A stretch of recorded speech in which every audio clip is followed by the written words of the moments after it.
మంచిది ప్రియులరా.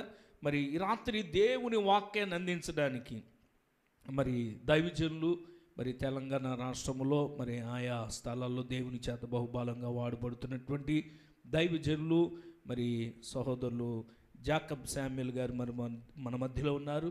వారు వచ్చి దేవుని వాక్యాన్ని అందిస్తారు. వారు వచ్చుచుండగా అందరూ చప్పలు కొడుతూ ప్రభు నామాన్ని మహింపరుద్దాం. Praise the lord.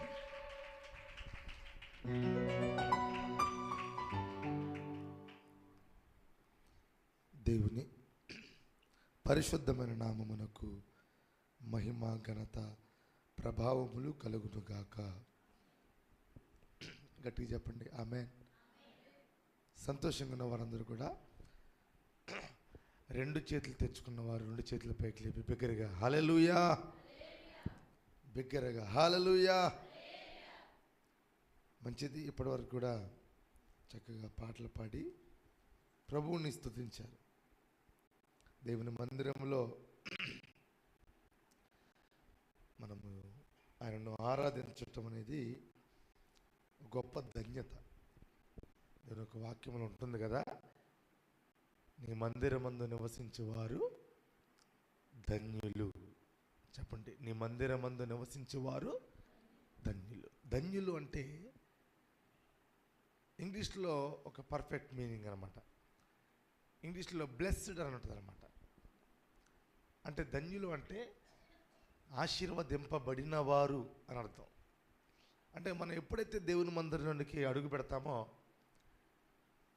అప్పుడే మనం ఆశీర్వదించబడినట్లు. స్తోత్రం చెప్పండి. ఎప్పుడైతే మనము దేవుని మందిరంలో అడుగు పెడతామో మనము ఏ ఆశతో, ఏ కోరికతో, ఏ ఆశీర్వాదం కొరకు, ఏ దీవెన కొరకు, ఏ స్వస్థత కొరకు నువ్వు ఈ స్థలానికి వచ్చావో అది నీకు కలిగింది అని మనము జ్ఞాపకం చేసుకోవాలి. అదే ధన్యత. దేవుని మందిరమందు మనము అది మన జీవితాలకు ఎంతో ధన్యకరమైనది. దేవునికి స్తోత్రం కలుగునుగాక.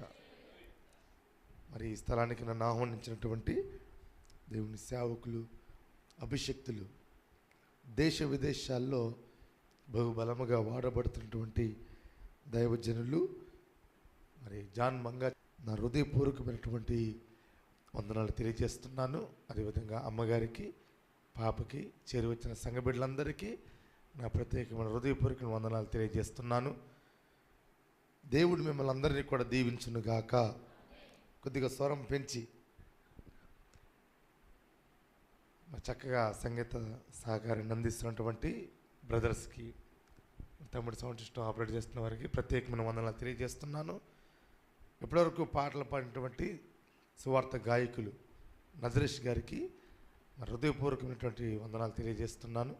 దేవుడు వారిని ఇంకా బహుబలముగా వాడుకొనుగాక. అదేవిధంగా చక్కగా ఇంతవరకు లీడింగ్ చేసినటువంటి ఆశీర్వాదం పాస్టర్ గారికి నా ప్రత్యేకమైన వందనాలు తెలియజేస్తున్నాను.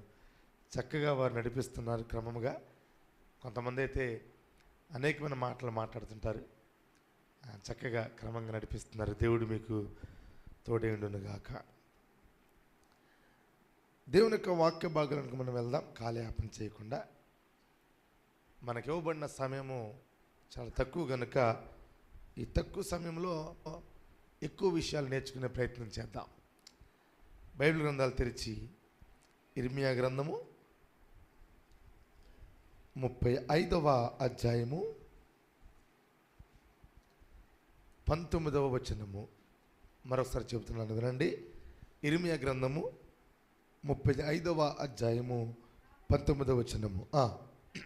కాబట్టి ఇజ్రాయేలు దేవుడును సైన్యములకు అధిపతియునగు యెహోవా సెలవిచ్చినదేమనగా, నా సన్నిధిలో నిలుచుటకు రేకాబు కుమారుడైన యెహోనాదాబునకు సంతతివాడు ఎన్నడు నుండక మానడు.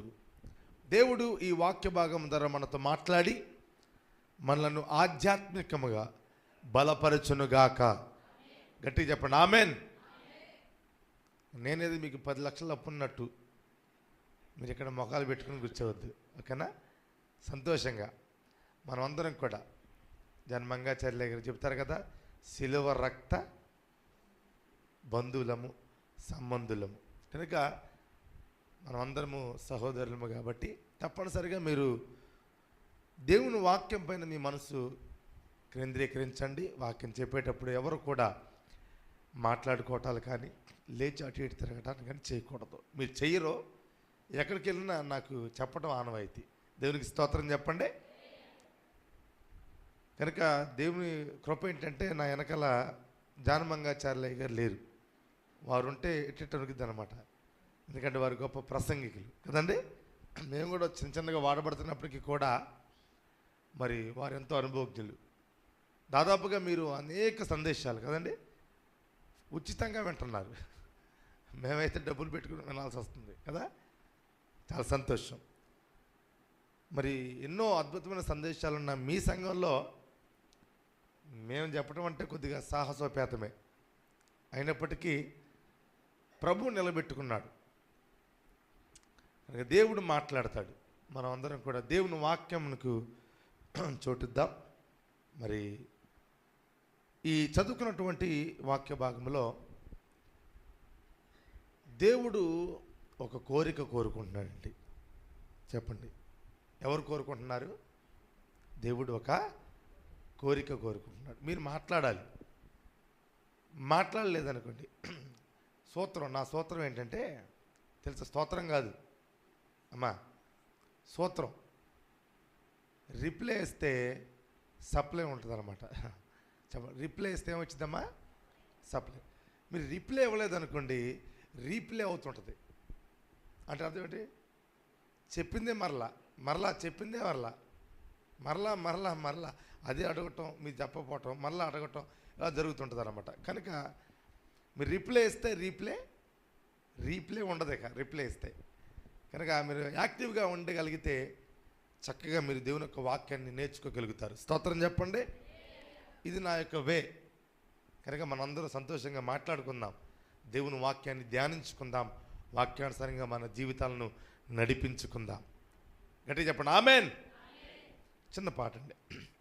నేను 150 పాటల దగ్గర రాశాను దగ్గరగా. దాంట్లో ఒక 2-3 సాంగ్స్ మ్యూజిక్ చేయడం జరిగింది. నేను మొట్టమొదటిగా రాసిన పాట ఒక పల్లవి, ఒక చరణం. నాలో ఉన్న దైవమా నీకే స్తోత్రమయా, నన్ను నడిపించే మిత్రమా నీకే స్తోత్రమయా.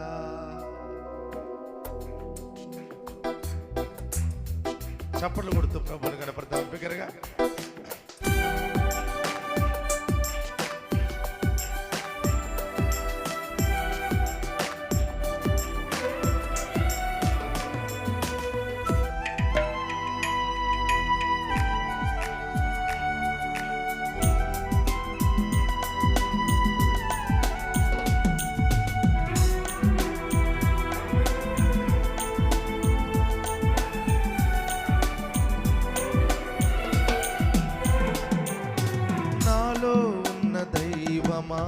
నీకే స్తోత్రమయా, నన్ను నడిపించే మిత్రమా నీకే స్తోత్రమయా. నాలో ఉన్న దైవమా నీకే స్తోత్రమయా, నన్ను నడిపించే మిత్రమా నీకే స్తోత్రమయా. స్తోత్రము స్తోత్రము నీకే స్తోత్రమయా, నా జీవితం సర్వము నీకే అర్పణయా. స్తోత్రము స్తోత్రము నీకే స్తోత్రమయా, నా జీవితం సర్వము నీకే అర్పణయా. నాలో ఉన్న దైవమా నీకే స్తోత్రమయా, నన్ను నడిపించే మిత్రమా నీకే స్తోత్రమయా.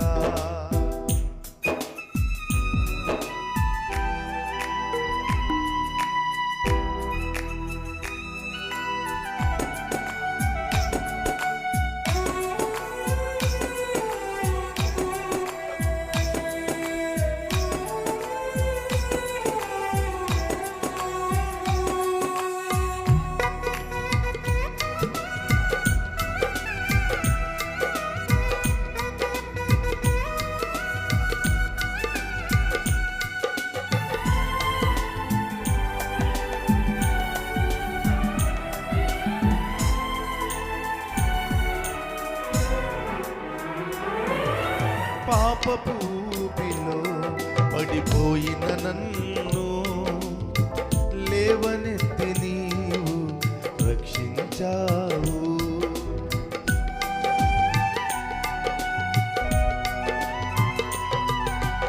పాపపు ఊబిలో పడిపోయిన నన్ను లేవనెత్తి నీవు రక్షించావు. నరకాగ్ని నుండి తప్పింపజేసి, నరకాగ్ని నుండి తప్పింపజేసి జీవ మార్గమును చూపించావు. నాకు జీవ మార్గమును చూపించావు. స్తోత్రము స్తోత్రము నీకే స్తోత్రమయ్యా. నా జీవితం సర్వము నీకే అర్పణయా. స్తోత్రము స్తోత్రము నీకే స్తోత్రమయా. నా జీవితం సర్వము నీకే అర్పణయా. నాలో ఉన్న దైవమా నీకే స్తోత్రమయా. నన్ను నడిపించే మిత్రమా నీకే స్తోత్రమయా. నాలో ఉన్న దైవమా నీకే స్తోత్రమయా. నన్ను నడిపించే మిత్రమా నీకే స్తోత్రమయా. హల్లెలూయా హల్లెలూయా. చాలా శ్రద్ధగా దేవుని యొక్క వాక్యాన్ని విందాం. మనం చదువుకున్నటువంటి దేవుని యొక్క వాక్య భాగంలో దేవుడు ఒక కోరిక కోరుకుంటున్నాడండి. తన ప్రజల విషయమై దేవుడు ఒక కోరిక కోరుకుంటున్నాడు. గట్టిగా చెప్పాలంటే తన ప్రజలుగా మార్చబడిన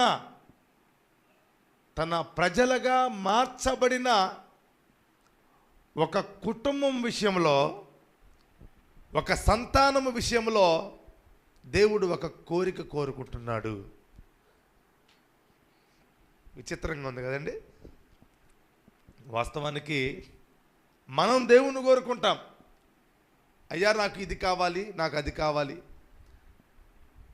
నాకు పొలం కావాలి, స్థలం కావాలి, ఇల్లు కావాలి, వాహనం కావాలి, మంచి పేరు కావాలి, మంచి ఉద్యోగం కావాలి అని మన అనుదిన జీవితంలో మనకు కావలసిన అవసరములతో కూడిన కోరికలు మనం కోరుకుంటూ ఉంటాం. అవునా కాదా? ఎవరిని? దేవుణ్ణి. చెప్పాను మీకు ఎవ్వరికి నేను ఒక్క రూపాయి ఇప్పలేను. ఉబ్బుమొహోడు ఊరు వెళ్దాం అంటే రెప్పలాల్సి కూడా రేపు వెళ్దాం అంటే చూడకూడదు. అర్థమైందా? సంతోషంగా దేవుని యొక్క వాక్యాన్ని వినాలి. దేవుని మందిరానికి వస్తున్నటువంటి దేవుని ప్రజలైన వారందరూ కూడా దేవుని కోరుకుంటారు. నాకు ఇది కావాలి, అది కావాలని, ఎక్సెట్రా ఎక్సెట్రా. అవునా కదా? కానీ ఇక్కడ విచిత్రం ఏంటంటే ఒక సంతానం విషయంలో, ఒక వ్యక్తి విషయంలో కాదండి, ఒక వ్యక్తి విషయంలో కాదు, కేవలం ఒక కుటుంబం విషయంలో కాదు, ఒక సంతానం విషయంలో దేవుడు ఒక కోరిక కోరుకుంటున్నాడు. నేను ఆశ్చర్యపోయానండి. దేవుడేంటి ఒక సంతానం విషయంలో కోరిక కోరుకోవటం ఏంటి? నిజంగా అలాగా మన గురించి కూడా దేవుడు కోరుకుంటే మన జీవితాలు ఎంత ఆశీర్వదించబడతాయి. స్తోత్రం చెప్పండి ఒకసారి. మన విషయంలో కూడా, మన కుటుంబ విషయంలో కూడా అదే దేవుణ్ణి మనమేంటి ఎవరికి నచ్చిన దేవుళ్ళను వారు కోరుకుంటుంటారు. నాకు అది ఇవ్వండి, ఇది ఇవ్వండి అని. దాంట్లో ఆశ్చర్యమేమీ లేదు. ఉందంటారా?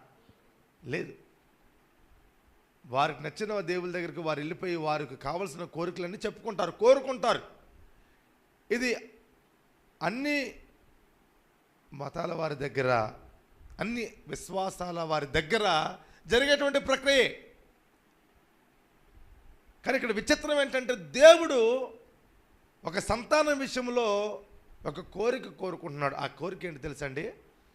రెకాబీల కుటుంబంలో ఉన్న ప్రతి ఒక్కడు కూడా నా సన్నిధిలో ఉండాలి.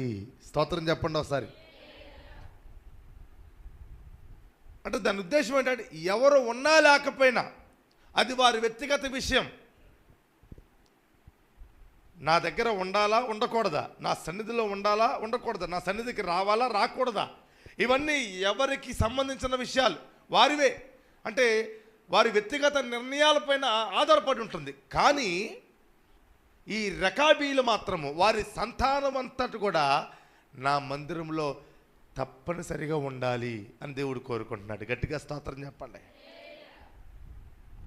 అంటే వారి జీవితము దేవునికి ఎంత నచ్చితే, వారి జీవితముని దేవుడు ఎంతగా ఇష్టపడితే ఆ కోరిక కోరుకుంటారండి.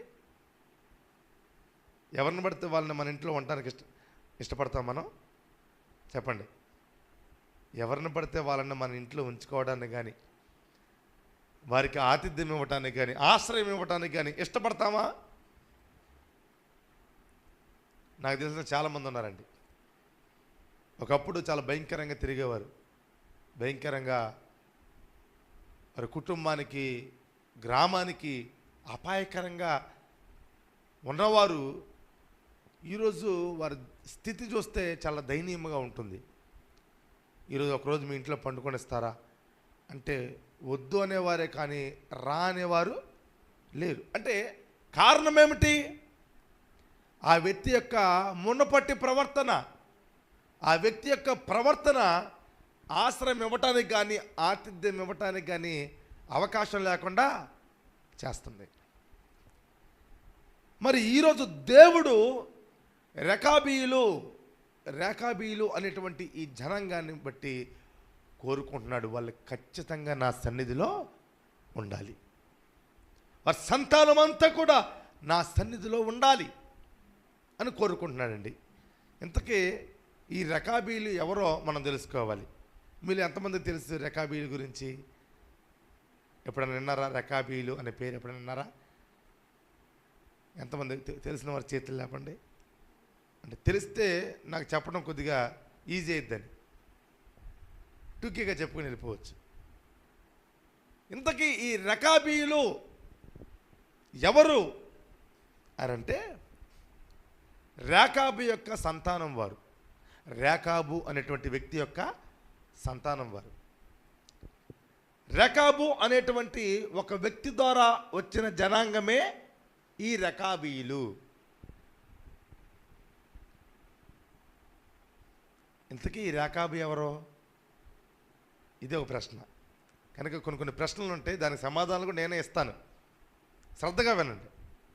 ఇంతకీ ఈ రేకాబు ఎవరు అంటే, ఈ రేకాబు పుట్టిన దగ్గర నుంచి వారి సంతానం అంతా కూడా రేకాబీలుగా పిలువబడ్డారు. రేకాబు తర్వాత వచ్చిన జనాంగం రేకాబు పేరు బట్టి రేకాబీలుగా పిలువబడ్డారు. అర్థమవుతుందండి? ఇప్పుడు రేకాబీలుగా పిలువబడక మునుపు ఈ రేకాబు వారి పితరులు మరి ఏమని పిలువబడ్డారు అంటే, ఈ రేకాబు ఎవరింతకీ అనంటే, రేకాబీలుగా పిలువబడక మునుపు వీరు కేయినీయులు. చెప్పండి, ఎవరండి? అందరూ చెప్పాలి. ఎవరండి? కేయినీయులు. కేయినీయులు మాత్రమే కాదు, వారిని కేనీయులు అని కూడా పిలిచారు. కేనీయులు, కేయినీయులు. అయ్యగారు చెబుతుంటారు కదా, కెనడా ఏమైందంట? కాకినాడ. స్తోత్రం చెప్పండి. అట్లనే కేయినీయులు కేనీయులు అని కూడా పిలువబడ్డారు. దానికి మీకు ఎగ్జాంపుల్గా చూపిస్తే బాగుంటుంది కదా. అందరూ కూడా దినవృత్తాంతాల మొదటి గ్రంథము 2వ అధ్యాయము 55వ వచనాన్ని చదవగలిగిన వారు చక్కగా చదవండి, మీకు అర్థమవుతుంది. దినవృత్తాంతముల మొదటి గ్రంథము 2వ అధ్యాయము 55వ వచనం.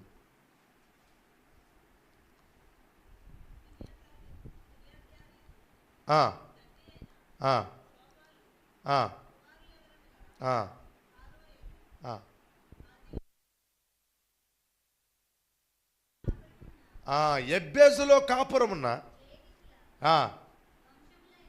లేఖికుల వంశములైన తెరాతీయులను, షిమ్యాతీయులను, సుక్కోతీయులను,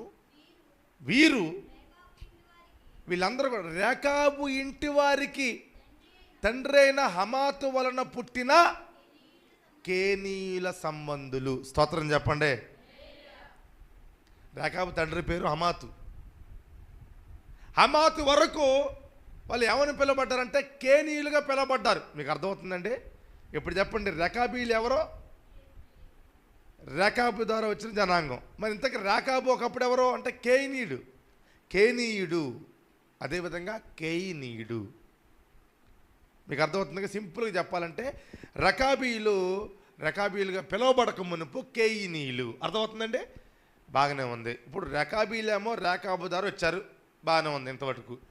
మరి ఇంతకీ కేయినీలు ఎలా వచ్చారు అంటే రకాబీలు రేకాబు ద్వారా ఎలా వచ్చారు, కేయినీలు కూడా కేయి అనేటువంటి వ్యక్తి ద్వారా వచ్చారు. స్తోత్రం చెప్పండి. అర్థమవుతుందండి? కేయి అనేటువంటి వ్యక్తి ద్వారా ఈ కేయినీలు వచ్చారు. అంతే కదండి, రేకాబు ఉండటం వల్లే రకాబీలు. మరి కేయినీలు కూడా కేయి అనే వ్యక్తి ఉండటం వల్ల. ఇంతకీ కేయి ఎవరో మీ అందరికీ తెలుసు, కానీ అతనికి ఈ పేరు కూడా ఉందా అని ఆశ్చర్యపోతారు మీరు. ఆ పేరు అతనికి ఉందని సంగతి. ఇంతకు ఆయన ఎవరంటే చూడండి ఒకసారి, న్యాయాధిపతుల గ్రంథం 1వ అధ్యాయము 16వ వచనము.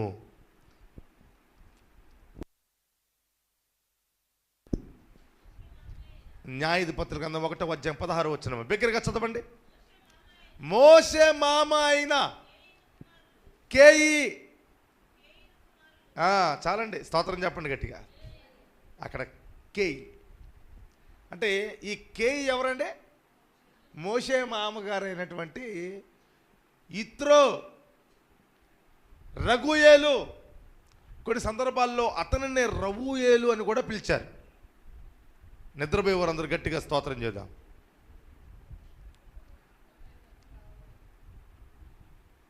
బాగానే అంటున్నారు, అయితే చాలా సంతోషం. Very good, God bless you all. మోషే మామ అయినటువంటి కేయి ద్వారా కేయిన్లు వచ్చారు. ఇంతకీ ఇన్ని పేర్లు ఎందుకు ఉన్నాయి అంటే మరి ఏం చేస్తాం మరి. ఇతన్ని ఇజ్రాయేలీలేమో రఘుయేలుగా పిలిచారండి, మిద్యానీలేమో ఇత్రోగా పిలిచారు. ఆయా దేశ వర్తకులు అనగా ఐగుప్తు దేశం అని చుట్టుపక్కల దేశస్తులేమో ఇతన్ని కేయి అని పిలిచారు. అట్లా 4 ముద్దు పేర్లు పెట్టుకున్నారేమో, అట్లా ఆయనకు అనేకమైన పేర్లు. స్తోత్రం చెప్పండి.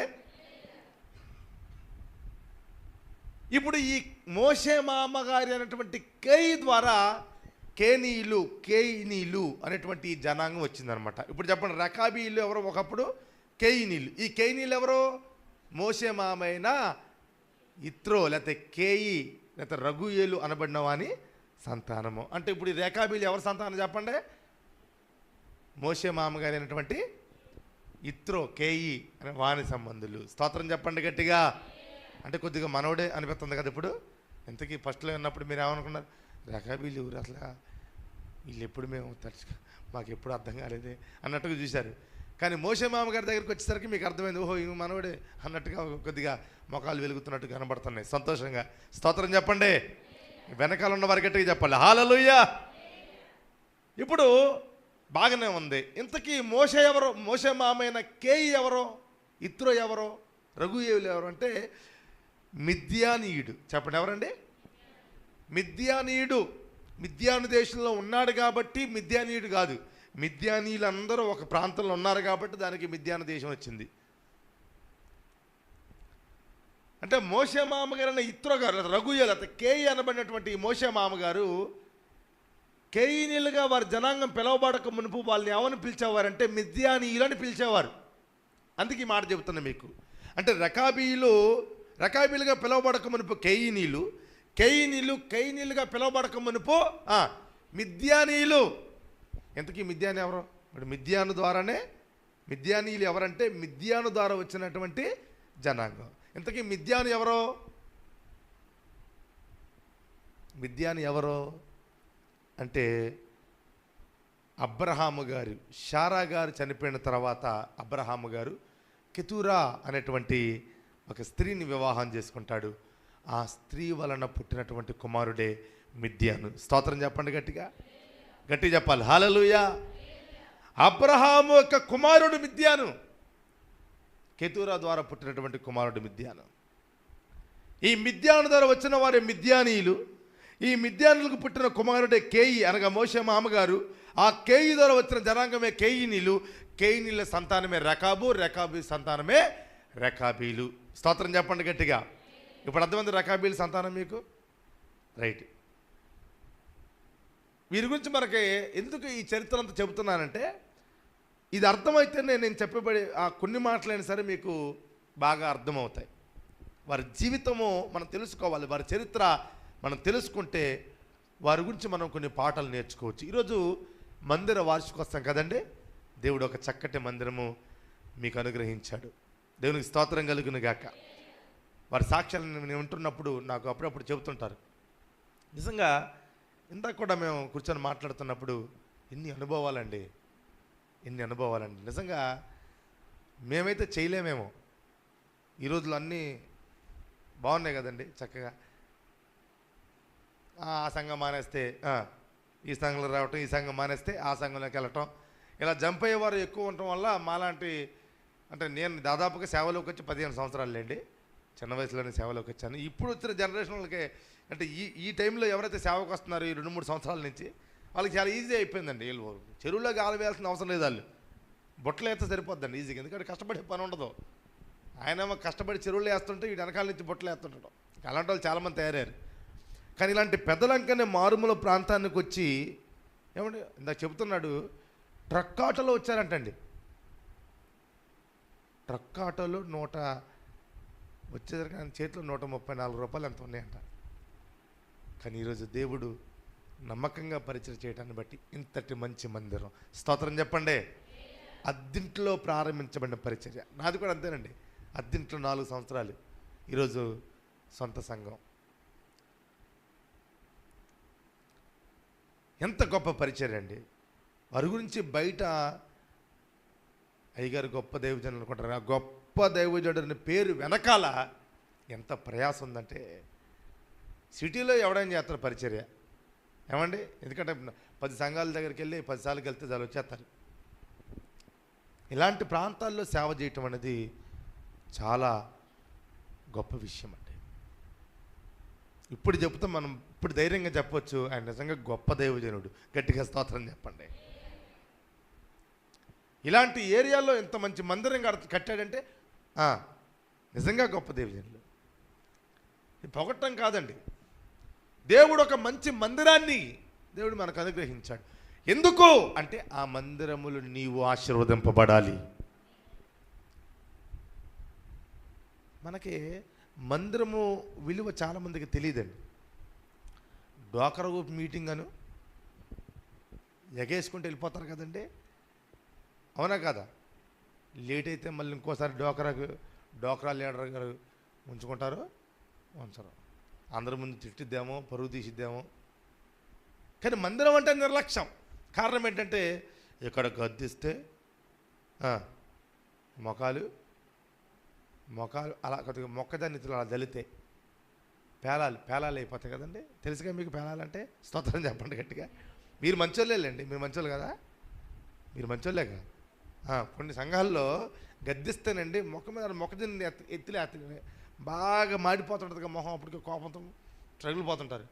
అట్లా మొక్కజొన్న ఎత్తులు 4 వేస్తే పేలాలు అయిపోతాయి. అంత భయంకరంగా ఉంటారండి. స్తోత్రం చెప్పండి గట్టిగా.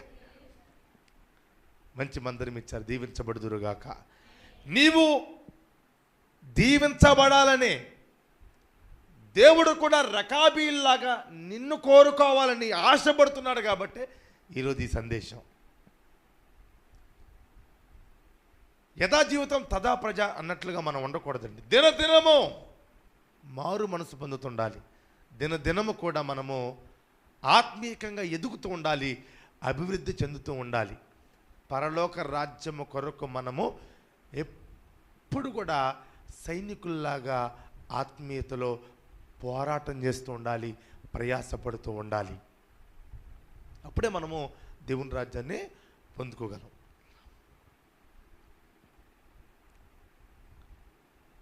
ఈ రకాబీలు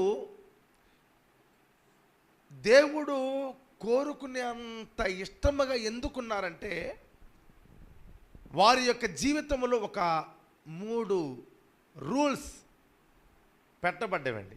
ఎన్ని రూల్స్ అండి? ఒక 3 రూల్స్. ఏంటి ఆ రూల్స్ అంటే, రెకాబు లేకపోతే యెహోనాదాబు, రెకాబు కుమారుడైన యెహోనాదాబు అని ఉంటుంది అక్కడ 35వ అధ్యాయం 1వ వచనం ఉంటుంది, తర్వాత చదువుకోండి. యెహోనాదాబు గారు బతుకున్నప్పుడు వారి దగ్గరున్న తన ప్రజలందరికీ కూడా 3 విషయాలు చెప్పాడు. ఒకటి ఏంటంటే, మీరు ఈ దేశంలో నివసించినంత కాలము, ఏ దేశంలో? ఇజ్రాయేలు నివసిస్తున్నటువంటి ఈ దేశంలో, అనగా ఈ కానాన్లో వారు నివసిస్తున్న ఈ ప్రాంతంలో మీరు నివసించినంత కాలము కూడా ఇల్లు కట్టుకోకూడదు. మొట్టమొదటిది ఏంటంటే రూలు, ఇల్లు కట్టుకోకూడదు. ఎందుకు కట్టుకోకూడదు ఇల్లు అంటే దానికి ఒక కారణం ఉంది. ఈ కనాను ప్రాంతాన్ని దేవుడు ఎవరికి ఇచ్చాడు? ఇజ్రాయేలీకి ఇచ్చాడండి. సో ఇప్పుడు ఈ కానాను స్వాస్థ్యము ఎవరి స్వాస్థ్యం? ఇది ఇజ్రాయేల్ స్వాస్థ్యము. అది దేవుడు వారికి నియమించి కేటాయించినటువంటి ప్రాంతం. మరి రకాబీలు ఎవరో? ఇజ్రాయేలీలా? కాదు. మరి వీరెవరో? మోషే మామగారి ద్వారా ఇజ్రాయేల్తో కలిసి ప్రయాణం చేసి కానానికి వచ్చినటువంటి పరదేశులు. స్వదేశులు కాదు, వీళ్ళు పరదేశులు. అయినప్పటికీ ప్రభు యందు విశ్వాసం ఉంచిన ప్రజలుగా వీరున్నారు కాబట్టి దేవుడు అన్యులకు వ్యతిరేకమేమీ కాదు. తనను అంగీకరించిన వారందరికీ ఆయన సమీపుడు. స్తోత్రం చెప్పండి గట్టిగా. సమీపంగా ఉండే దేవుడు ఆయన. ఆయన ఎవరిని త్రోసివేసే దేవుడు కాదు. అందరినీ ప్రేమించే దేవుడు, అందరికీ సమాధానం ఇచ్చే దేవుడు. యేసే దేవా అని ఆయనను అంగీకరించి ఆయనకు మొర్రపెట్టు వారందరి మొరను విని వారి జీవితాల్లో కార్యాలు చేసే దేవుడు. ఆయన శక్తిని కన్నులారా చూచిన రకాబీలు చచ్చిపోయేంత వరకు ఈయనే మా దేవుడని ఆయన వెంబడించారు. ఆయన ప్రజలతోనే వారు ఇజ్రాయేలు కాకపోయినా ఇజ్రాయేలులాగే బ్రతికారు. స్తోత్రం చెప్పండి గట్టిగా. హల్లెలూయా. కారణము దేవుడిలో ఉన్న శక్తి, దేవుడిలో ఉన్నటువంటి శక్తి, ఆయనలో ఉన్న మహిమ కన్నులారా చూచారండి.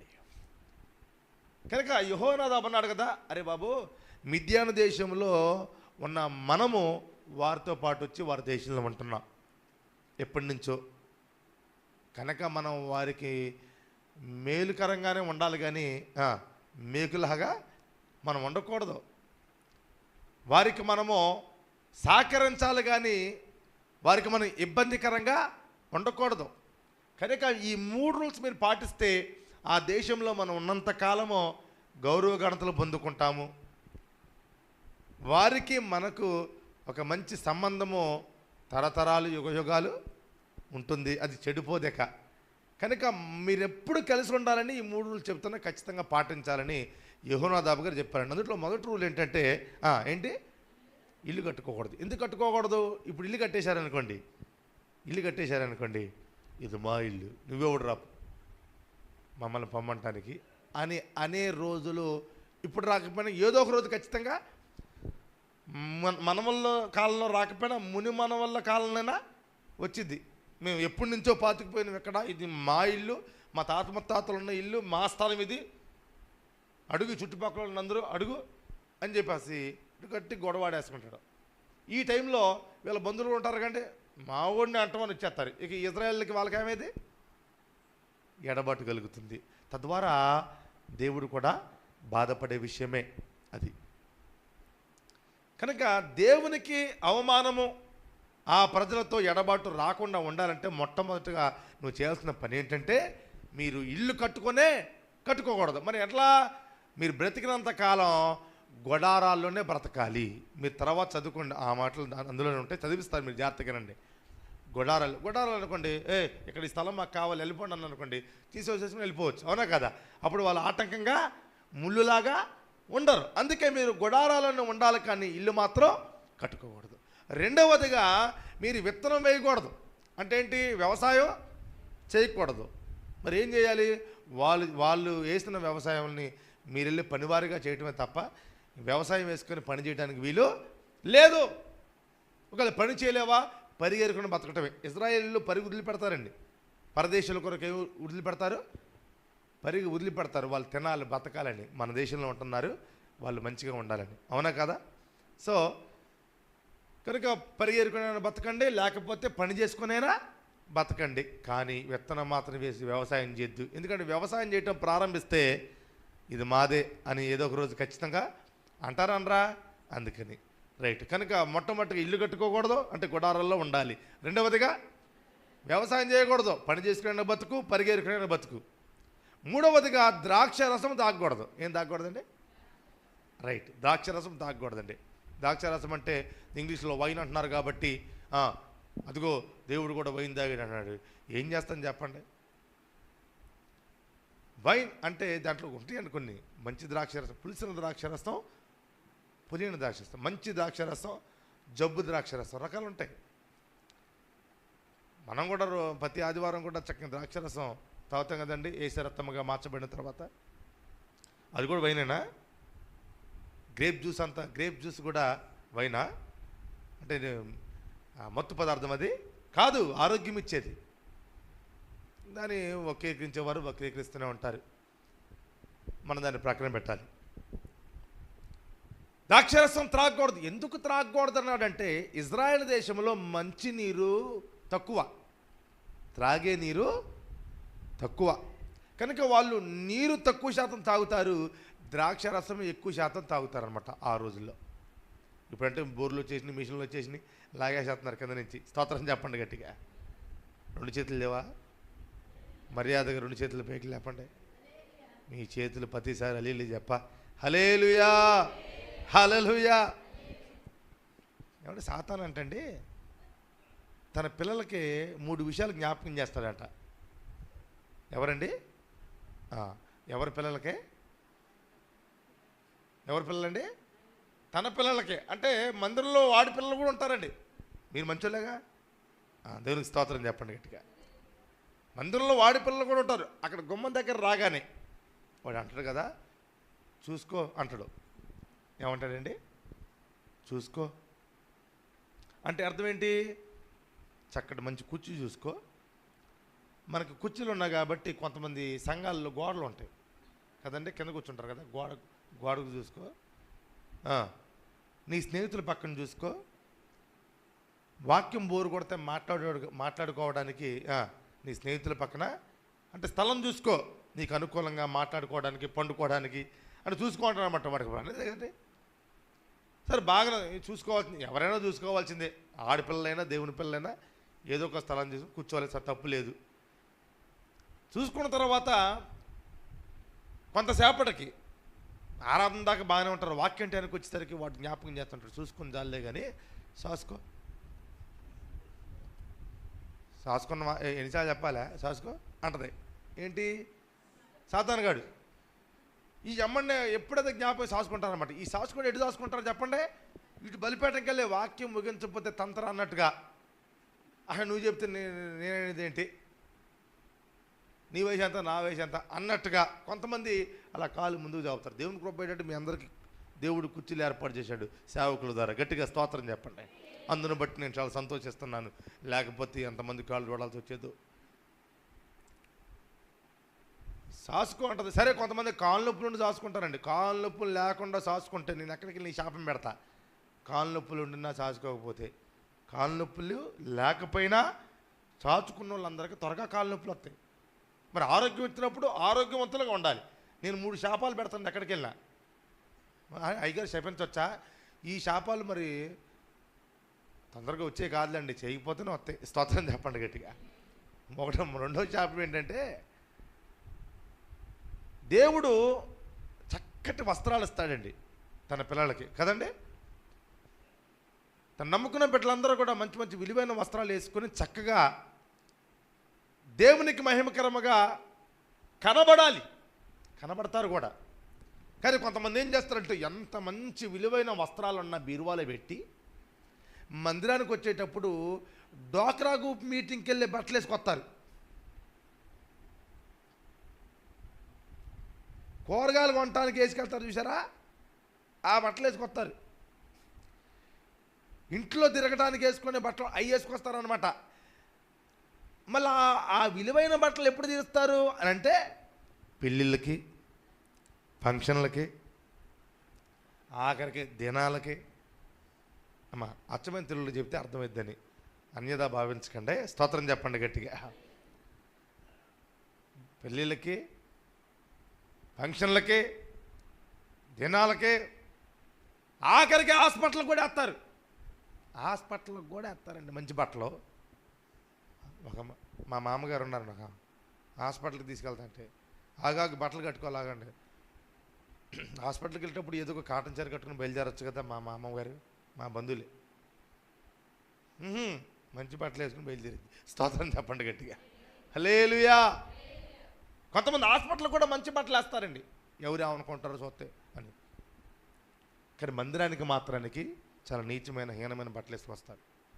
ఉండి కూడా లేకపోతే అదే వేరే విషయం అండి, లేకపోతే లేనట్టు రావాలి, దేవుడు మారుస్తాడు. కానీ దేవుడు ఇచ్చిన తర్వాత కూడా దీనుల్లాగా మరీ అంత అధిక తగ్గింపొద్దండి. స్తోత్రం చెప్పండి. మీ పాస్టర్ గారు ఎలా ఉంటారు? రాజులాగా ఉంటాడండి, అవునా కదా? కింగ్ లాగా ఉంటాడు. ఆయన మాత్రమే, మనం కూడా కింగ్లు క్వీన్లే. ఆయన ఎవరో రాజులకు రారాజు. ఆయన పిల్ల మనం అన్నట్టు ఉండాలి, ఆదాకాలం తెల్లే అన్నట్టు ఉండాలా? చెప్పండి. ఉన్నట్లు ఏది బెస్టో అది చిన్న ప్రార్థన పెద్ద ప్రార్థన మందిరానికి వచ్చేటప్పుడు రాజుల్లాగా రాణుల్లాగా రావాలి. స్తోత్రం చెప్పండి. రోడ్డు అమ్మటి వచ్చాడు చూసి ఏమిటి దేవుని నమ్ముకున్న కానీ స్థితి మారిపోయిందిరా అని చూపించకపోతే ఎప్పుడంటే నీ జీవితం ఒక సాక్ష్యంలా కనబడాలా, నీ దీవెన సాక్ష్యం ఇవ్వాలి, కనబడాలి. అప్పుడు కుళ్ళుకోయినా సరే వాళ్ళు ఆశీర్వదించబడటానికి వస్తారు దేవుని మందిరానికి. స్తోత్రం చెప్పండి. కనుక చెప్తానండి, దేవుడు ఆశీర్వదించి మంచి వస్త్రాలు ఇచ్చిన తర్వాత కూడా బీరువాలు పెట్టుకొని చీపు చీరలు కట్టుకొచ్చిన వారి యొక్క చీరలన్నీ వారి బీరువాల్లోకి ఎలకలు దూరి కొట్టేయునుగాక అని పెడతా. ఆ శాపం ఎప్పుడైతే మా సంఘంలో పెట్టినో ఇక ఆ రోజు నుంచి ఈ రోజు వరకు తల మెరిసిపోతుందండి మా సంఘం. దేవునికి స్తోత్రం కలుగును గాక. పెళ్ళిళ్ళ కంటే, ఫంక్షన్ల కంటే, దినాల కంటే, హాస్పిటల్ కంటే, డాక్టర్ గ్రూప్ మీటింగ్ల కంటే దేవుని మందిరము నిన్ను ఆశీర్వదించేది. ఆ మందిరానికి వచ్చేటప్పుడు మనము చాలా చెప్పండి రాజుల్లాగా రాణుల్లాగా రావాలి. ఎంతమంది ఉన్నా సరే, చిన్న కోడికైనా పెద్ద కోడికైనా ఎప్పుడు కూడా మనము నువ్వు పెళ్ళిళ్ళకైనా చింపురు బట్టలు వేసుకెళ్ళి, కానీ ప్రార్థనకు వచ్చినప్పుడు రా, నా దేవుడు ఇంకా నిన్ను దీవిస్తాడు. గట్టిగా స్తోత్రం చెప్పండి. మన మధ్యన మా కుర్రోడు యూనికాన్ బైక్ కొనుక్కుని అన్నాను, యూనికాన్ బైక్ ప్రతి ఆదివారం నా మందిరం ముందు కనబడాలి. దేవుడు 2 సంవత్సరాలు కారు ఇచ్చేస్తారని చెప్పా. గట్టిగా స్తోత్రం చెప్పండి. ఆయన చేస్తున్న మేలు మనము ప్రజలలో కనపరచాలండి, చూపించాలి. దేవుడు చేస్తున్న మేలు చెప్పకుండా చెప్పండి, వాళ్ళే చూసి తెలుసుకుంటారు. గట్టిగా స్తోత్రం చెప్పండి. ఇదో శాపం. 3వ శాపం ఏంటంటే కొంతమంది కళ్ళు బాగా చదవటం వచ్చా రాదా? వచ్చు, కానీ తీరు. చదవటం వచ్చి కూడా, బైబిల్ ఉండి కూడా బైబిల్ లేఖనాలు తీసి చదివిన వారికి తొందరగా కళ్ళు మాసుకొస్తే, కనుక మీకు జీవితాంతం కళ్ళు చక్కగా కనబడాలంటే పనికిమాలిన వాటిని చూడటానికి కాదండి, పనికొచ్చే లేఖనాలను కూడా చూడటానికి మీరు ఉపయోగించండి. లేకపోతే త్వరగా 4 కళ్ళు వచ్చేస్తాయని చెబుతండి. అంటే మీరు ముందు జాగ్రత్త, నిజంగా రావాలని కాదు, హెచ్చరికలు. స్తోత్రం చెప్పండి. హల్లెలూయా. ఏడ ఎలకలు దూరి చీరలు కొట్టేస్తాయి అని ఉన్న చీరలు మొత్తం వాడేస్తున్నారు మా వాళ్ళు ఇప్పుడు. దేవునికి మహిమ కలుగును గాక. హల్లెలూయా. రైట్. మనం ఎప్పుడు కూడా దేవుని మందిరంలో మెరవాలి. చూడండి, రైట్. 3 విషయాలు. ద్రాక్షరసము త్రాగకూడదు.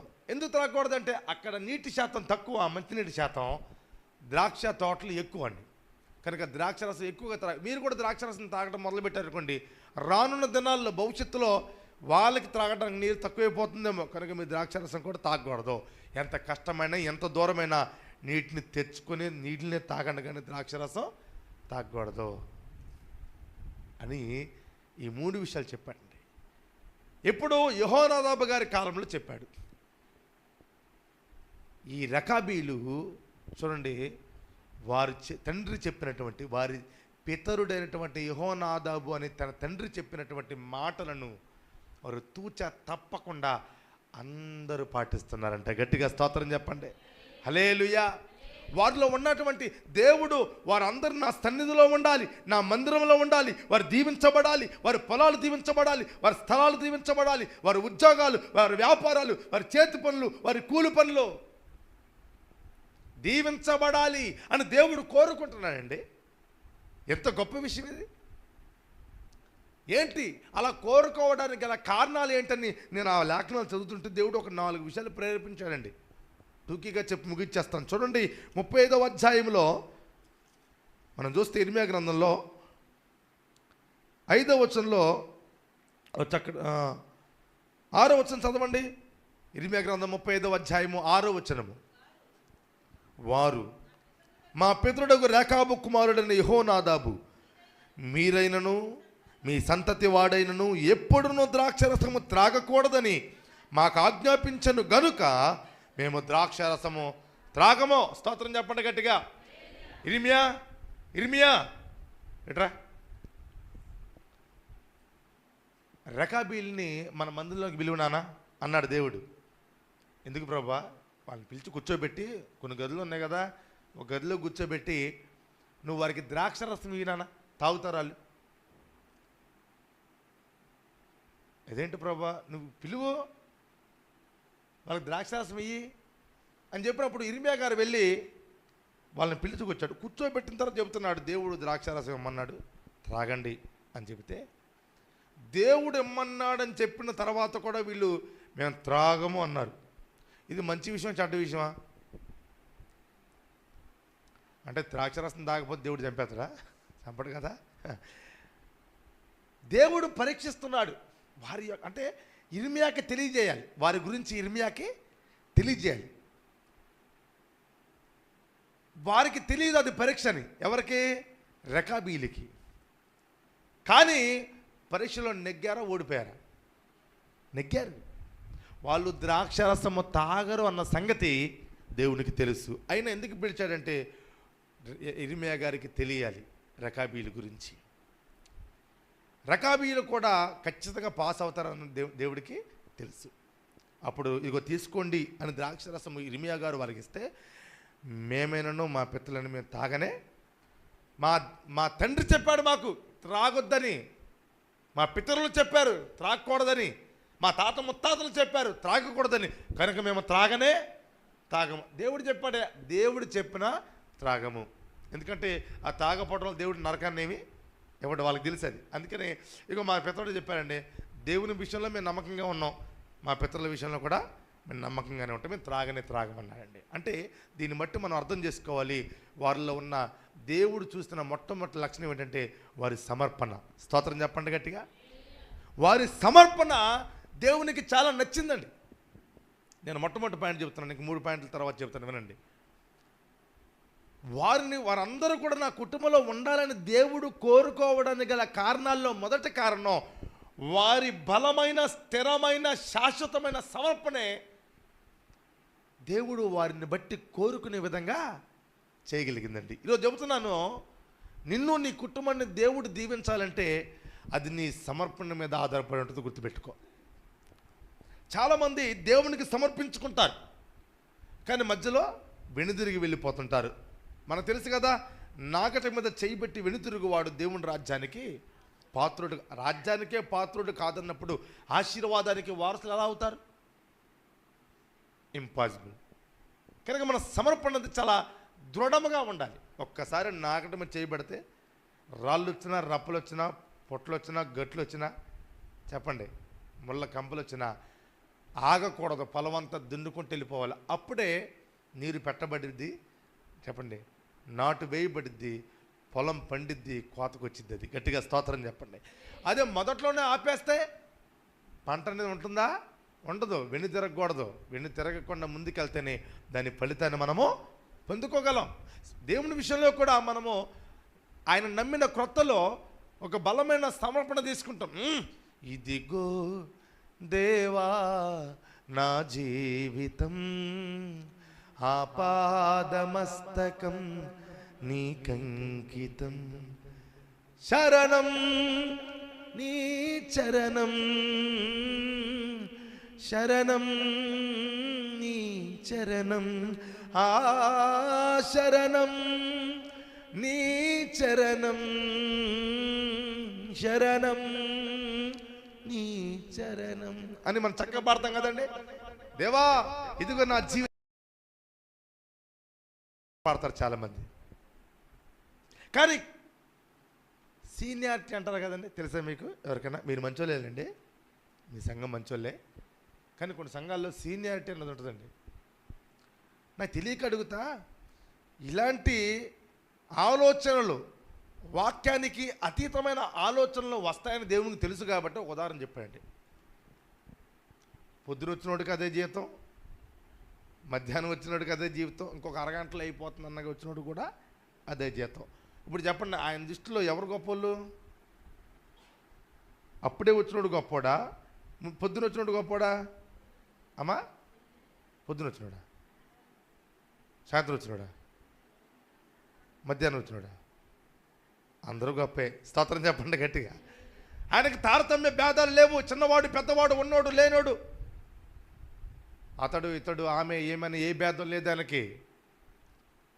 కానీ మన సంఘములో మనం వచ్చేసరికి మనము ప్రారంభ దశలో చిన్నపిల్లలాగా ఉంటాము, కానీ రాను రాను రాను రాను మనం పెద్దవారు అవుతుంటాము. నేను అంటాను, ఆత్మీకంగా పెద్దవాడు అవ్వాలి, కానీ లోకానుసారంగా మనం పెద్దవాళ్ళం అవ్వకూడదండి. లోకంలో అంటాడుగా దేవుడు, ఇలాంటి వారిదే పరలోక రాజ్యం, చిన్న పిల్లల వంటి స్వభావం కలిగిన వారిది పరలోక రాజ్యం. అలాంటి మనసు కలిగి ఉండాలి. అది ఎప్పుడొచ్చింది అంటే, సరి అయిన స్థిరమైన దృఢమైన శాశ్వతమైన సమర్పణ తీసుకున్న వారికి ఆ లక్షణం ఉంటుందండి. వారు మారరుక, వారు మారరు, అది ఎప్పటికీ కూడా చిన్నపిల్లలాగే ఉంటారండి. మరి ఉందా సమర్పణ ఈరోజు? ఇప్పుడు వాళ్ళు పెద్దోళ్ళు అయిపోయారు, ఆయన ఎప్పుడో చెప్పాడు యెహోనాదాబు, ఇప్పుడు మేము చేయాల్సిన అవసరం ఏంటి అనే అవకాశాలు 100లో 99.9% ఉన్నాయి. కానీ అన్నారా? అనలేదు. మేము తాగము, మా తండ్రి చెప్పాడు. ఏమండి, వారు ఇహలోకపు పితరుడైన తన తండ్రి చెప్పిన మాటలకే అంత సమర్పించుకుని బ్రతుకుతుంటే, పరలోకపు తండ్రి మనలను తన స్వహస్తముల చేత సృష్టించి నిర్మించి మనం బయటికి రావడానికి కృప చూపి బ్రతకడానికి సహాయం చేస్తున్న మన దేవుడైన యేసు క్రీస్తు వారు చెప్పిన మాటలకు మనం ఇంకెంత సమర్పించుకుని బ్రతకాలి, ఆయన సేవకు ఇంకెంత సమర్పించుకుని బ్రతకాలి, ఆయన సంఘానికి ఇంకెంత సమర్పించుకుని బ్రతకాలి, ఆయన సేవకులకు ఇంకెంత సమర్పించుకుని బ్రతకాలండి. ఉందా సమర్పణ? మనం చేసుకున్న తీర్మానాలు, మనం చేస్తున్న సమర్పణ ప్రకారము మన జీవితాన్ని, ఆధ్యాత్మిక ప్రయాణాన్ని ముందుకు తీసుకెళ్తున్నామా ప్రశ్నించుకోవాలి. ఈరోజు మీకు అర్థం కావడానికి ఎగ్జాంపుల్కి చెప్తాను. మీకు బాప్తిస్మం తీసుకునేటప్పుడు చాలా తీర్మానాలు ఉంటాయి. నేనైతే కొన్నే చేస్తాను. మొట్టమొదటిగా, నీ ప్రభువైన యేసుక్రీస్తు వారిని నీ సొంత రక్షకుడిగా నీ ఇష్టపూర్తిగానే నీవు అంగీకరిస్తున్నావా అని అడుగుతారు. అప్పుడు మనోళ్ళు మనుషుల్లాగా తలకాయ ఊపి, చక్కగా మనుషుల్లాగా తలకాయ ఊపి ఏం చెప్తారండి? ఇష్టమేనండి అంటారు. రెండవదిగా అంటారు కదా, నువ్వు మానకుండా మందిరానికి వస్తావా అని అడుగుతారు. మానకుండా మందిరానికి క్రమం తప్పకుండా వస్తావా అని అడిగితే వాళ్ళు మనుషుల్లాగా చెప్పండి వస్తామండి అంటారు. ఇక మూడవదిగా చెప్పండి, దేవుని పని విషయమై మానక దశమ భాగములు ప్రథమ ఫలాలు నీ రాబడి అంతట్లో నువ్వు ఇస్తావా అంటే ఇస్తానండి అంటారు మనుషుల్లాగా. స్తోత్రం చెప్పండి గట్టిగా. మీరు మంచోళ్ళేగా అంటే కొంతమంది కోపం వచ్చింది.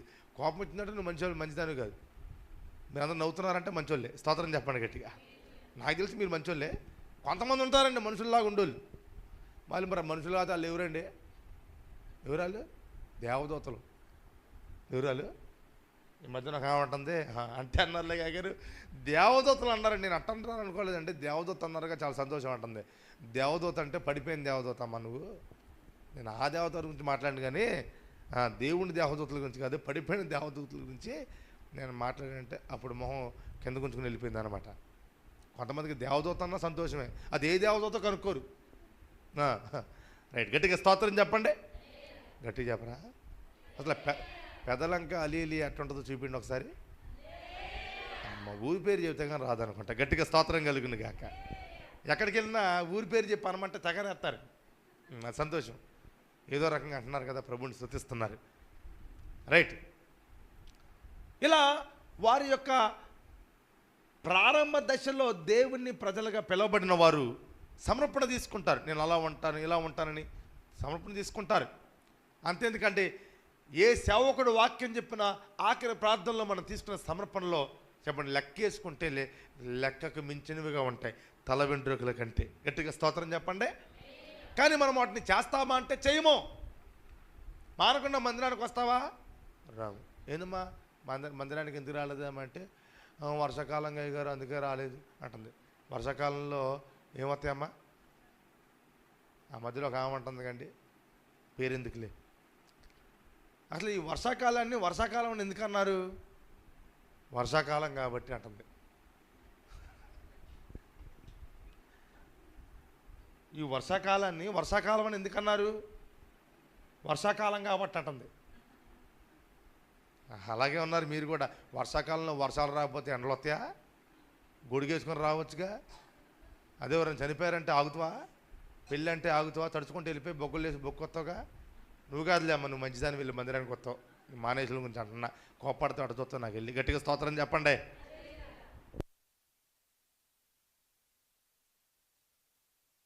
స్తోత్రం చెప్పండి గట్టిగా. మనం తీసుకునే సమర్పణ ప్రకారం మనం బ్రతకలేకపోతున్నాం. వర్షాకాలంలో వర్షం కారణం చెబుతూ, ఎండాకాలంలో ఎండ కారణం చెబుతూ, చలికాలంలో చలి కారణం చెబుతూ, ఎవరైనా పోతే ఆ కాలం చెబుతూ. నువ్వు ఎప్పుడు మందిరానికి వస్తావు? వర్షాకాలంలో రావు, చలికాలంలో రావు, ఎండాకాలంలో రావు. ఎప్పుడు వస్తావు తెలుసా?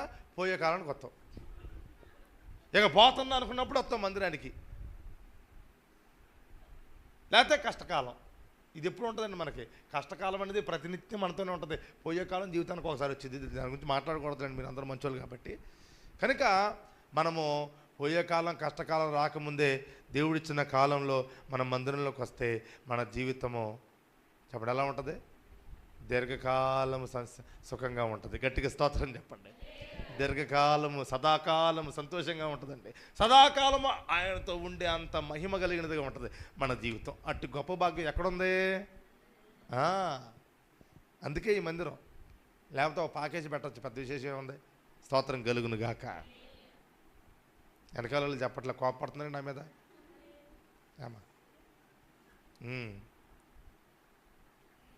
కనుక సమర్పణ అనేది చాలా ప్రాముఖ్యమైన విషయం అండి మన జీవితంలో. ఈరోజు నువ్వు ఏదైతే దేవుని విషయంలో సమర్పణ తీసుకున్నావో ఆ సమర్పణ ప్రకారం ఎప్పటి వరకు బ్రతకాలి చెప్పండి? అవసరం తీరేంత వరకు కదా? రోగం పోయేంత వరకు కదా? పెళ్ళి అయ్యేంతవరకా? ఇల్లు కట్టుకునేంతవరకా? చాలామంది అవసరాలు ఇలా ఉన్నాయి, వారి సమర్పణలు ఇలాగే ఉన్నాయి. దేవుడు మాట్లాడుతున్నాడు, మన సమర్పణ అలా ఉండకూడదు. నేను చెబుతున్నానండి, నిజమైన సమర్పణ కలిగిన దేవుని కుమారుడు కుమార్తె ఎవరో తెలుసండి? నా సమర్పణ అదే. నిజమైన దేవుని కుమారుడు కుమార్తె యొక్క సమర్పణ ఎలా ఉండాలి తెలుసా? ఆయన నాకు ఇచ్చినా చెప్పండి, ఇవ్వకపోయినా, అడిగింది అనుగ్రహించినా అనుగ్రహించకపోయినా, దీవించినా దీవించకపోయినా, ఆశీర్వదించినా ఆశీర్వదించకపోయినా, కోరుకున్నది జరిగినా జరగకపోయినా, ఆరోగ్యం ఉన్నా లేకపోయినా, బ్రతికి ఉన్నంత కాలము ఆయనే నా దేవుడు, నిత్యము నేను ఆయనను స్తుతిస్తూనే బ్రతుకుతాను, చచ్చేంత వరకు స్తుతిస్తూనే ఉంటాను. ఇది నిజమైన సమర్పణ కలిగిన వారి యొక్క లక్షణం. ఇస్తే ఒకలాగా, ఇవ్వకపోతే ఒకలాగా. ఏమండి, చాలామంది పేర్లు చెబితే ఒకలాగా ఉంటారు, పేర్లు చెప్పకపోతే ఒకలాగా ఉంటారు. సన్మానం చేస్తే ఒకలాగా ఉంటారు, చేయకపోతే ఒకలాగా ఉంటారు. అవునా కాదా? ఇది నిజమైన సమర్పణ కాదండి. మనము మన బంధము ఎవరితో తెలుసండి? పరలోకముతో. ఆ పరలోకములో ఉన్న దేవునితో మన బంధం. అది గుర్తుపెట్టుకుంటే మన సమర్పణ ఎప్పటికీ వైదొలిగిపోదు. వారి తండ్రి మాట పట్ల ఉన్న సమర్పణ మనకి మన దేవుని పట్ల లేకపోతే అది చాలా బాధాకరమైన విషయం సంగతి నేను జ్ఞాపకం చేస్తున్నాను. నా దేవుడు కూడా నిన్ను నీ కుటుంబాన్ని దీవించాలని ఆయన కోరుకోవాలి. నన్ను దీవించు, నన్ను దీవించు, నన్ను దీవించు. ఏమంటే మా తాతయ్య గారు చిన్నప్పుడు అన్నప్పుడు తప్పుగా అనుకోమాకండి, శాస్త్రం కదా. చేసుకున్న పాపం గోసులో పెట్టుకొని రామేశ్వరం వెళ్ళినా శనేశ్వరం పోదంట. శాస్త్రం అండి ఇది. చేసుకున్న పాపం ఎక్కడ పెట్టుకొని గోసులో పెట్టుకొని రామేశ్వరం వెళ్ళినా శనేశ్వరం పోదు. అరే పాపాలు మానుకోకుండా నువ్వు ఎక్కడ మునిగితే ఏంటి, బాప్తీసం తీసుకుంటే ఏంటి, నీ జీవితాన్ని నువ్వు మార్చుకోకుండా ప్రభు నాకు ఇది ఇచ్చాయి, ఇది ఇచ్చాయి, అది ఇచ్చే ప్రభు, అది ఇచ్చానైనా, ఇది ఇచ్చానైనా ప్రభు, తెగ ప్రార్థన చేసేస్తాం మనం. ఆ ప్రార్థనలకి దేవుడు జవాబిస్తాడా? చూడండి, దేవుడు అందరి ప్రార్థనలు వింటాడు, కానీ అంగీకరించే వారి ప్రార్థనలో కొంతమంది. నువ్వు అంగీకరించే ప్రార్థన చేసే ప్రవర్తన నీలో కనబడునుగాక. సమర్పణ కలిగి బ్రతకండి. ఏదైతే నువ్వు ఏ వాక్యం ప్రకారంగా జీవించాలని సమర్పణ తీసుకున్నావో, ఆయనలో నువ్వు ఎలా బ్రతకాలని సమర్పణ తీసుకున్నావో అలా బ్రతకాలి. దానియేలు గారు బబులోను దేశం వెళ్ళిన తర్వాత ఆ బబులోను దేశపు రాజు ఇచ్చిన ఆహారాన్ని ముట్టలేదో. ఎందుకంటే ఆ బబులోను దేశం యొక్క దేవతకు ముందుగా ప్రతిష్ఠించిన తర్వాతే ఆ ఆహారాన్ని తీసుకొచ్చి అందరికీ పెడతారు. కనుక మేము ఆ విగ్రహాల దగ్గర అర్పించిన వాటిని మేము తినమన్నారండి. ఈరోజు చాలా డిబేట్లు జరుగుతున్నాయి కదా విగ్రహారాధన గురించి కదండి. తినొచ్చా తినకూడదా, తినొచ్చా తినకూడదా, ఇదేం పనికిమాలిన ప్రశ్న నాకు అర్థం కాదండి. ఇది నిజంగా బైబిల్కి వ్యతిరేకమైన పనికిమాలిన ప్రశ్న ఇది. ఎందుకంటే దేవుడు ఏమన్నాడు బైబిల్ గ్రంథంలో, అరే విగ్రహముల జోలికి పోకూడదు అన్నాడు. దానికి పోకూడదంటే ఏం తినకూడదనే అర్థం. అక్కడికి వెళ్ళకూడదంటే అక్కడ ఉన్నదాంతో నీకేం పని, అక్కడికి వెళ్ళకూడదని చెప్పాడు కదా దేవుడు. దాని జోలికి పోకూడదు, దాన్ని ఊసేది తీయకూడదు. నేను సజీవి ఉండి అది నిర్జీవి, కనుక నువ్వు అక్కడికి వెళ్ళకూడదు, అంత నీకేం పని అని చెప్పాడంటే అక్కడికి వెళ్తాం. తినొచ్చా తినకూడదా, తింటే ఏమైద్ది? నీ ఇంటికి రావద్దు అన్నమాట. ఒకడిని నీ ఇంటి ముందు వచ్చి అటు ఇటు తిరుగుతున్నాడు, నా ఇంటికి రావద్దు అన్నట్టే, నీ ఇంటికి రాలేదు, నీ ఇంటి ముందు ఉన్నా అన్నట్టుంది. ఇల్లు ఏంటి, ఇంటి ముందు ఏంటి? స్తోత్రం చెప్పండి. కనుక ప్రియమైన దేవుని బిడ్డల జ్ఞాపకం చేసుకోండి, మన జీవితంలో ఒక బలమైన సమర్పణతో బ్రతకండి. మీరు ఈరోజు క్రైస్తవుల్లో అనేక శాతం తప్పిపోతున్న ప్రజలు సమర్పణలోనే. దానియేలు గారు తన సమర్పణనే పెట్టలేదండి. రూతు గారు కూడా ఏమందండి, భర్త చనిపోయినా పర్లే, నీ జనమే నా జనము, నీ దేవుడే నా దేవుడు, నీ ఉన్న చోట నేను ఉంటా, నువ్వు ఎక్కడ చనిపోతే అక్కడే చనిపోతా, మరణం తప్ప నన్ను విడదీసేది ఏది కూడా లేదు అని సమర్పణ తీసుకుని బతికింది. దీవించబడిందా, దరిద్రాలు అయిపోయిందా చెప్పాలి. తను తీసుకున్న బలమైన సమర్పణ ప్రకారం తన అత్తగారితో వెళ్ళిపోయింది, అత్తగారికి సహకారిగా ఉండిపోయింది. కనుక దేవుడు ఒక మంచి మార్గాన్ని బోయాజు రూపంలో చూపించి ఆయన వంశావళిలో చేర్చుకున్నాడండి. గట్టిగా స్తోత్రం చెప్పండి. సమర్పణతో బ్రతికినటువంటి రూతు గారిని తన వంశావళిలో చేర్చుకున్న దేవుడు సమర్పణతో బ్రతికిన నిన్ను కూడా తన రాజ్యంలో చేర్చుకోగలిగిన సమర్థుడు. మన సమర్పణతో బతికితే తన రాజ్యాన్నే కాదండి, ఈ లోకంలో నీకు కావలసిన వాటన్నిటిని నీకు అనుగ్రహిస్తాడు. మనం ఏంటంటే ఆయనకు సంబంధించిన విషయాల్లో బతకం, మనకు కావాల్సిన వాటి వెంట పరిగెడతాం. దేవుడు అంటున్నాడు కదా, మొదట నా నీతిని రాజ్యాన్ని వెతకండి, అప్పుడు మీకు అన్నీ మీ వెనకాల వచ్చేస్తాయి. మనం ఆయన్ని వెతకం, ఏం కావాలో అవి వాటిని చూస్తుంటాం. అప్పుడు దేవుడు దూరం వెళ్ళిపోతుంటాడు, నువ్వు వాటికి దగ్గరగా మారిపోతావు. అవి ఎక్కడ తీసుకెళ్తావు నిన్ను? ఇప్పుడు ధనాన్ని నమ్ముకుంటావు, ధనాన్ని నమ్ముకున్నవాడు ఏమవుతాడంట, ధనమును నమ్ముకున్నవాడు పాడైపోను. వస్త్రాలు పాతికెళ్ళిపోతాయి, అవునా కాదా? అందం ఏమైపోద్ది తెలుసా? అందం ఏమైపోద్దండి, పురుగులు పట్టిపోదా మట్లు పెట్టినప్పుడు. ఎంత అందంగా ఉన్నా సరే, ఏమంటే శ్రీదేవి గారు ఎంత అందంగా ఉంటారండి, ఇక్కడ గంధపు చెక్కల్లో కాలిపోయారు, మొత్తం మసైపోయాయి అంటే. కనుక దేని వెంట పరిగెట్టకూడదండి. జీవించున్నంత కాలము మనము మన రక్షకుడైన యేసుక్రీస్తు వారిని వెంబడించాలి. పరిపూర్ణమైన సమర్పణతో, శాశ్వతమైన సమర్పణతో మనము ఆయనను వెంబడించుదుముగాక. అది మొట్టమొదటి లక్షణం అండి. వారి సమర్పణ దేవునికి బాగా నచ్చింది. మనం కూడా సమర్పించుకుందాం దేవునికి, సమర్పించుకున్న దాని ప్రకారము జీవిద్దాం. రెండవదిగా నేను చెబుతాను చూడండి, అదే 35వ అధ్యాయము 6వ వచనం చదివితే అక్కడ చక్కని మాట ఉంటుంది. కావున మా పితరుడైన రెకాబు కుమారుడగు యెహోనాదాబు మాకు ఆజ్ఞాపించిన సమస్త విషయములలో అతని మాటను బట్టి మేము కానీ, మా భార్యలు కానీ, మా కుమారులు కానీ, మా కుమార్తెలు కానీ ద్రాక్షారసము త్రాగుటలేదు. గట్టిగా స్తోత్రం చెప్పండి. రెండవదిగా ఏంటి? రెండవ పాయింట్ ఏంటి చెప్పండి? మొట్టమొదటిగా సమర్పణ, రెండవదిగా వారి యొక్క బాధ్యత. వారు మాత్రమే కాదంట, వారి పిల్లలు, వారి భార్యలు, వారి పిల్లలు కూడా తండ్రి చెప్పిన మాట ప్రకారం జీవిస్తున్నారండి.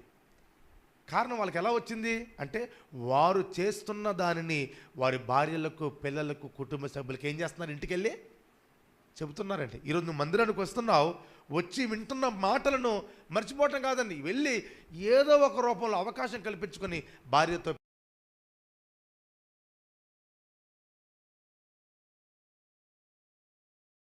వారు వింటారు. ఖాళీ లేదండి, మాకు సమయం కుదరట్లేదు అని అనకూడదు. అలా నువ్వు అంటావని దేవుడు అంటాడు కదా. నువ్వు పండుకున్నప్పుడు, లేచినప్పుడు, నడిచేటప్పుడు, కూర్చున్నప్పుడు నీ పిల్లలకు వాటిని నీవు చెప్పాలంటాడు. ద్వితీయోపదేశకాండం 6వ అధ్యాయం 6వ వచనంలో. పిల్లలతో ఎప్పుడు కూర్చోమా, పండుకోమా వాళ్ళతో. మరి పొద్దున్న లేచేటప్పుడు అవకాశం, అన్ని విషయాలకి నీ సమయం ఉంటుంది, కానీ నేర్పించే విషయంలో సమయం ఉండదు. అలా నువ్వు బాధ్యతగా నీవు బ్రతకలేకపోతున్నావు కాబట్టి నీవు నీ భర్తతో మందిరానికి రాలేకపోతున్నావు, నీ పిల్లలతో మందిరానికి రాలేకపోతున్నావు, నీ కుటుంబ సభ్యులతో, అత్త మామలతో, అమ్మా నాన్నలతో నువ్వు మందిరానికి ఎందుకు రాలేకపోతున్నావు అంటే, నీవు వస్తున్నావు నీ మీద బాధ్యతతో, కానీ నీ కుటుంబం మీద బాధ్యతతో మాత్రం నీవు దేవునిలో గడపలేకపోతున్నావు. నీ మీద మాత్రం నీ బాధ్యత ఉంది, చాలా సంతోషం.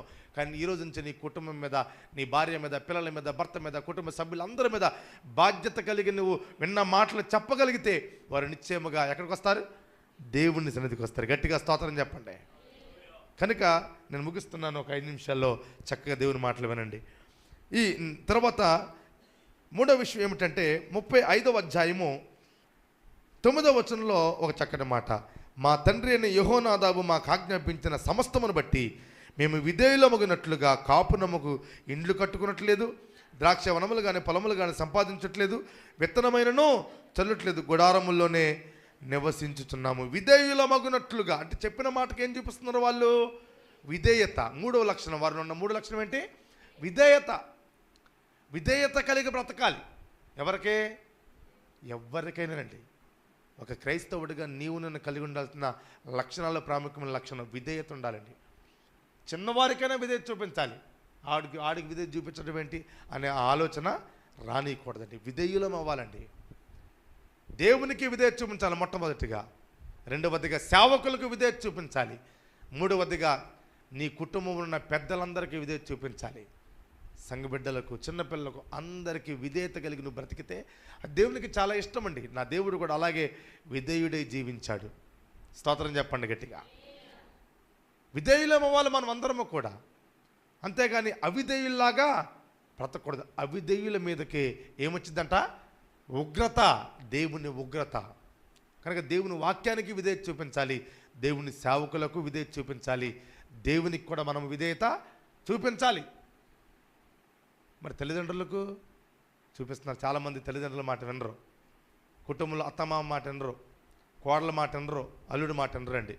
ఎందుకంటే గర్వం. నేనేంటి, వాళ్ళేంటి, నేను అది, నువ్వు ఇది ఖచ్చితంగా దేవుని పిల్లల్లో చాలా మట్టుకు ఉంటుంది కొంతమందిలో.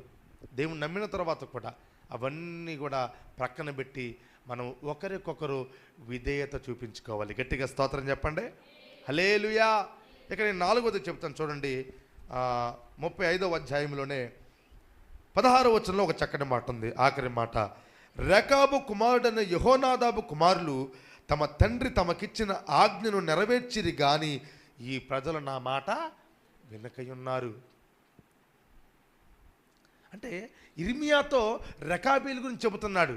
వాళ్ళ తండ్రి మాట అంటున్నారు కానీ నా పిల్లలు నా మాట వినట్లేదని ఇజ్రాయిల్ కొరకు ఎవరిని మాదిరిగా చూపిస్తున్నాడు? రెకాబీలు. అంటే ఇజ్రాయేలీలకే మాదిరి చూపించిన భక్తులు రెకాబీలు. గట్టిగా స్తోత్రం చెప్పండి. ఒక మాట చెప్పంటారా? దేవుడు ఇజ్రాయేలుని ఎందుకు ఏర్పాటు చేసుకున్నాడు? అందరూ ఆయన పిల్లలే కదండి. మరి ఇజ్రాయేల్ని దేవుడు ఎందుకు ఏర్పాటు చేసుకున్నాడు? వారి ద్వారా సమస్త ప్రజలందరూ కూడా ఆయనను ఆరాధించాలి. అది దేవుని యొక్క ఉద్దేశం. ఆయన దేవుడిగా గుర్తించాలి. ఆయన శక్తిని చూసి ఆయన్ను ఆరాధించుటకు రావాలి. అంటే దేవుని ఉద్దేశం ఏంటి? ఇజ్రాయేలీలు ప్రపంచానికి మాదిరికరంగా ఉండాలి. అది దేవుని ఉద్దేశం. కానీ ఇక్కడ విచిత్రం ఏం జరిగింది చూడండి. ఇజ్రాయేలీలకే మాదిరి చూపించే ఉన్నతమైన భక్తి చేస్తున్నారు రకాబీలు. గట్టిగా స్తోత్రం చెప్పండి. అట్టి మాదిరికరమైన జీవితం ఈరోజు నీకుందా? మాదిరి ఉందా? నీ పక్కింటి వారు ప్రార్థన రాకపోవడానికి కారణం నీ మాట కాదంటారా? అంటే అందరూ కాకపోవచ్చు. కొంతమంది పక్కింటి వారితో గొడవలు పెట్టుకుంటుంటారు, ఎదురింటి వారితో గొడవలు పెట్టుకుంటుంటారు. వారి యొక్క మాటలు చాలా అసభ్యకరమైన బూతులు, సరసోక్తులు, భయంకరమైనటువంటి అండ్ పాపపు జీవితం జీవిస్తూ ఉంటారు. మందిరానికి వెళ్తారు. మళ్ళీ మందిరమే చెప్పండి, లోకమే. వారిలోంచి లోకం పోలేదండి. కనుక మాదిరి ఎలా కనబడుతుంది? క్రీస్తు మనకు అన్ని విషయములలో మాదిరి ఉంచి పోయేను అనే మాట రాయబడింది మార్క్స్ వార్తలో. అన్ని విషయంలో మాదిరి ఉంచిపోయాడు మనకి. కనుక మనము కొంతైనా మాదిరికరంగా జీవిస్తే ప్రభువు నామము ఘనపరచబడుతుంది. లేకపోతే ఏం చేయబడుతుంది చెప్పండి? అవమానపరచబడుతుంది. అంటాడు కదా, మిమ్మును బట్టే. ఎవరిని బట్టి? అన్ని జనులను బట్టా? కాదు. నన్ను నమ్మిన మిమ్మును బట్టే నా నామము అన్యజనుల మధ్య దూషింపబడుతున్నది. కనుక మాదిరికరమైన జీవితం ఉందనుకోండి, దేవుని నామం అవమానపరచబడిద్దా? దూషింపబడిద్దా? ఖచ్చితంగా చెప్పండి, మాట్లాడరే. మహిమపరచబడిద్ది. కనుక మాదిరి కలిగి బ్రతకండి. మాటలో మాదిరి ఉండాలి, చూపులో మాదిరి ఉండాలి, ప్రవర్తనలో మాదిరి ఉండాలి, జీవితంలో మాదిరి ఉండాలి. ఒకరు చూసి దేవుణ్ణి అసహించుకున్నంత అసహ్యమైనటువంటి భక్తి మనం చేయకూడదండి. మనల్ని చూస్తే మనల్ని అసహించుకుంటే అది వేరే విషయం. కానీ విచిత్రం ఏంటంటే ఈరోజు దేవుని పిల్లల యొక్క ప్రవర్తన చూసి ఎవరిని అసహించుకున్నారో తెలుసా?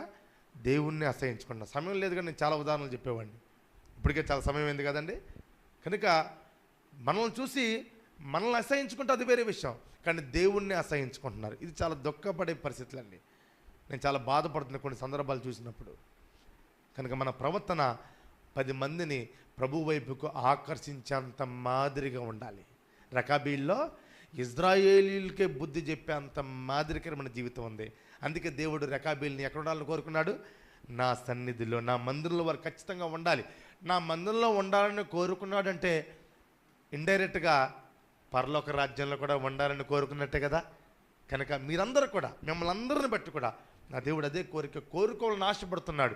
మీరు కూడా రకాబీల్లాగా స్థిరమైన సమర్పణ కలిగి, మీ ఆత్మల పట్ల, మీ కుటుంబం పట్ల బాధ్యత కలిగి, మూడవదిగా విధేయత కలిగి,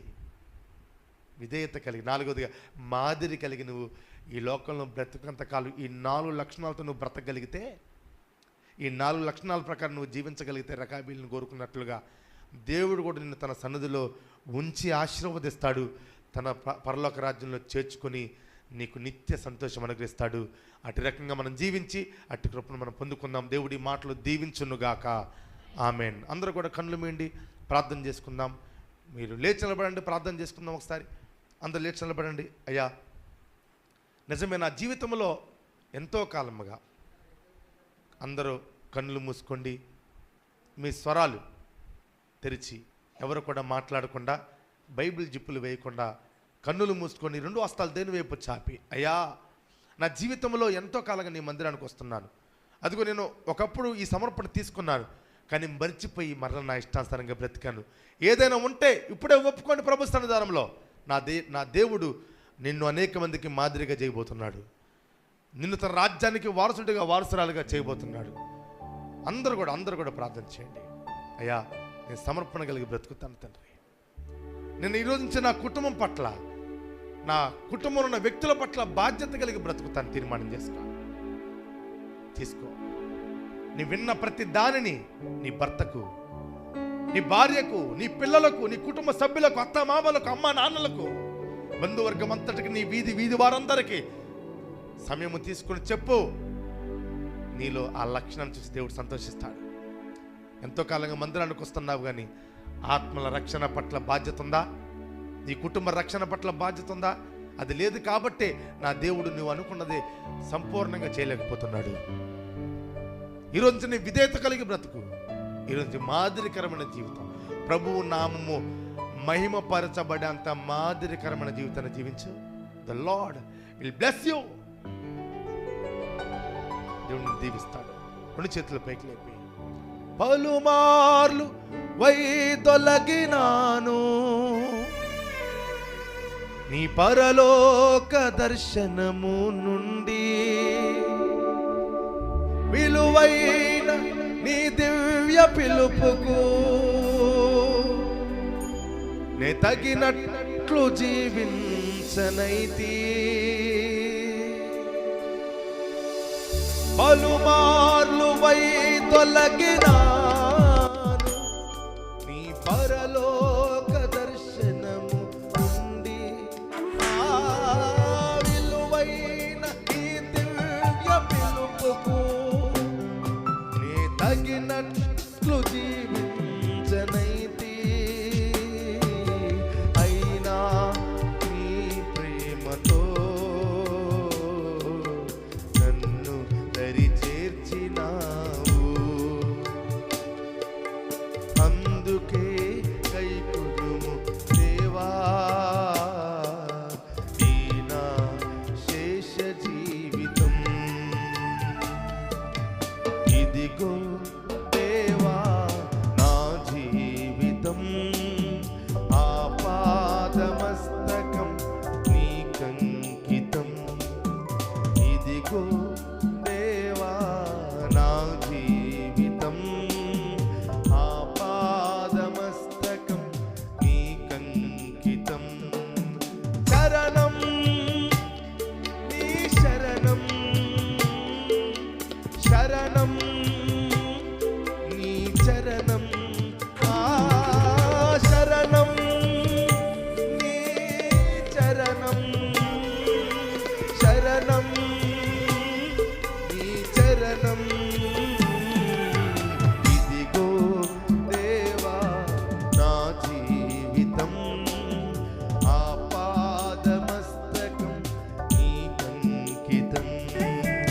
ఇదిగో దేవా నా జీవితం, ఆపాదమస్తకం నీకంకితం. ఈ ఆపాదమస్తకం నీకంకితం, నా పాదమస్తకం నీకంకితం. హల్లెలూయా, హల్లెలూయా. అందరూ బిగ్గరగా చప్పలు కొడుతూ ప్రభు నామాన్ని మహిమపరుద్దాం. హల్లెలూయా, హల్లెలూయా, హల్లెలూయా. శ్రేష్టమైనటువంటి ఉపదేశం ఈ రాత్రి దేవుడు తన దాసును బలపరిచి మనందరితో పరిశుద్ధాత్మ దేవుడు పలికారు. ఇంకా తన దాసును బలపరిచి అనేక చోట్ల పరిశుద్ధాత్మ దేవుడు బలముగా వాడుకొనులాగున పరమ తండ్రి దేవాది దేవునికి స్తోత్రాలు చెల్లిద్దాం. స్తోత్రం, స్తోత్రం, స్తోత్రం, స్తోత్రం, స్తోత్రం. దయచేసి అందరూ కూడా కూర్చోండి. చక్కటి సందేశాన్ని అందించినటువంటి మరి దైవజనులు జాకబ్ శామ్యుల్ గారికి, మరి సంఘ పరిచర్య తరపున అలాగే దైవజనుల తరపున వారికి ప్రేమపూర్వకమైన వందనాలు.